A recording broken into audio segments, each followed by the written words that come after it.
Speech therapy. Strategies for mastering speech and language. Cognitive activities to enhance speech therapy and language recovery after stroke.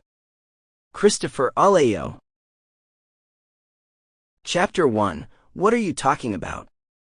Every field of study, every topic, every hobby, and every occupation have their own vocabulary. I consider myself fairly smart until I hear my husband and his fishing buddy talking. Then I have no idea what they're talking about.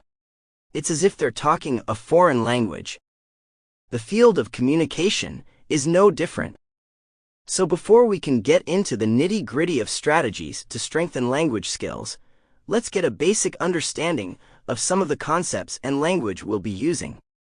What is communication? My working definition of communication is when a speaker relays a message to a listener, or a group of listeners, and the listener receives the message as it was intended. Communication doesn't only happen when words are involved. We give off all sorts of message without ever saying a word. The message itself may be relayed through speaking, signing, writing, tone of voice, gesturing, or other body language.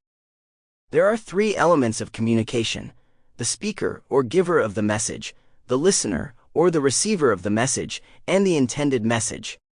The key word is intended. The speaker may give the message, and the listener may receive a message, but if the message isn't understood as it was intended, then communication did not occur. That's called a communication breakdown, which can be disastrous if one or both of the participants aren't aware that there was a communication breakdown. What is language? My definition for language is a system of arbitrary symbols with rules that are used to communicate ideas, thoughts, and feelings. What? I know it sounds complicated, so to get a better understanding, let's dissect it piece by piece. Language is a system of arbitrary symbols. This is a complicated way of saying words are symbolic and not the actual objects. This is true of all words. The word chair is not the actual chair, but long ago someone decided that the specific object would be called chair. It could have just as easily been called a couch. A dog could have just as easily been called a cat. That's what is meant by arbitrary symbols.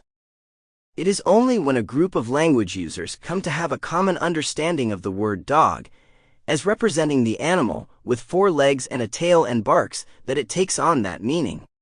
The word cat could just as easily have come to represent the dog, and then cat would be the word we use to represent the animal we know as a dog. I hope that... Sample complete. Ready to continue?